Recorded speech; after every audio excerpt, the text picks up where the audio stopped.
What's up, team? This is Frank, and damn, how long is this line? This is a quick and distilled review of BlizzCon 2019. BlizzCon reminds me of Goku summoning a spirit bomb by asking everyone on the planet to send him their energy. Only Goku is Blizzard, sending energy was the cheers and money that fans gave, and the spirit bomb was a huge announcement.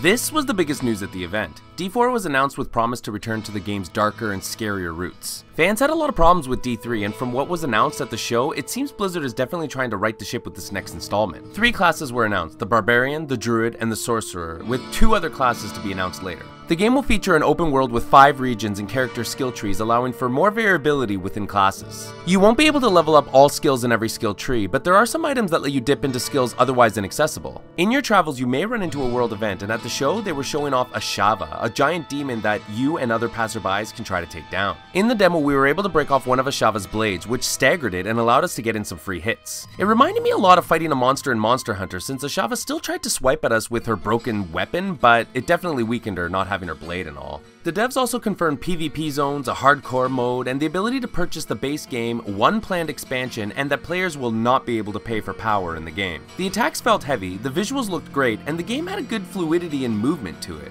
For example, all classes had a quick dodge button to get out of a bad situation, and even the melee characters were able to jump and charge around using their various skills. The devs also showed off a new mechanic where you can use a dismount ability to quickly jump off your mount and begin flaying enemies nearby. Things like dungeons will be procedurally generated and randomized, and you can play solo or with others, but you must always be online to play. Sorry, North Korea. Being forced to play online was a common thread for all these announcements, actually.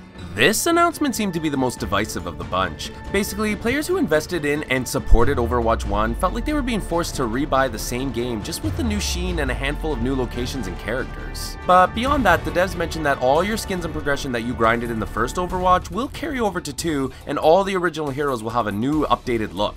The game will continue to push PvP content, but it will also feature a new story modes and hero missions, allowing for a PvE experience as well. Despite the fact that many people didn't exactly want this announcement, I was actually happy to hear it, since I can never invest enough time to be competitive or relevant in first-person shooters nowadays. So having a PvE mode gave me some incentive to maybe check it out with some friends when it arrives. The demo featured destructible terrains and new hero skill customization, highlighting the ability to gain experience and level up your character. Some big news for WoW fans, a new expansion called Shadowlands was announced, along with some decent fixes to things like the leveling and progression system. You see, WoW had a max level of 120 and restricted you to play previous content in a suboptimal way, since you would outlevel some areas but still be forced to play through them to proceed through the story. With the expansion, the devs announced a level squish down to a max of 60, which also fixes the fact that previously you could spend all this time leveling up your character, but when you dinged, you weren't afforded any new abilities or any way to increment your character, since the game didn't have 150 things to award you with when you leveled up. So why Shadowlands? Sylvanas, who's obviously at max level and cheating, visits the Frozen Throne and takes the Helm of Domination right off Bolvar's defeated face. She then destroys it, which prompts the sky to shatter, revealing that Shadowlands was hiding above the Frozen Throne the entire time. The Shadowlands is a place where souls go to die, where the Scourge draw their power, and where nature goes to rest and regenerate. Players will now be able to visit the new areas, which feature 4 new zones tied to a new faction system called Covenants. You'll have to swear fealty to one of these covenants, and when asked, the developers alluded to some penalty for switching if you change your mind later on. There will be new sets, mounts, legendaries, skin customizations for your avatar, and a new roguelike dungeon for you to take on as well. Also announced was the last of 3 expansions for Hearthstone, which features dragons and a new keyword Invoke, which reminds me a lot of the Cthulhu keyword mechanic, since using the Invoke card powers up your proto-dragon, Galakron. Blizzard also announced Battlegrounds, which acts like a roulette card battle between 8 players, much like the auto chess games where you cycle around playing your hand and trying to survive the longest. Some other notable mentions includes Heroes of the Storm, allowing you to play any hero for free at the event, and this will continue until November 11th.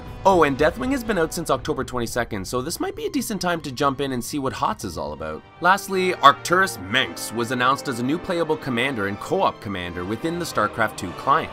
I haven't played this mode yet and didn't even know it existed until this show, so I mention it here for those of you who left StarCraft a while ago and are looking for a reason to download it again. Oh, and the show allowed players to face off against DeepMind, Google's AI. I overheard some of the staff say that only about 2 in 150 players actually beat it on the first day, but there were more on the next. It definitely raised the level of difficulty when players played against the computer though. In the end, the event was larger than anything I've ever attended before. The sheer scale of the event, from the stages to the statues to the passion, was really nuts. this. For my part, I loved all the announcements and the demos, but I'm kind of a nerd for all the little figurines, the life-size statues, and the cool art. They even had an arcade in the basement where you could play some of Blizzard's classic games that you may never even heard of before, like Blackthorn and the Lost Vikings. And remember, this was a quick and distilled review of BlizzCon 2019.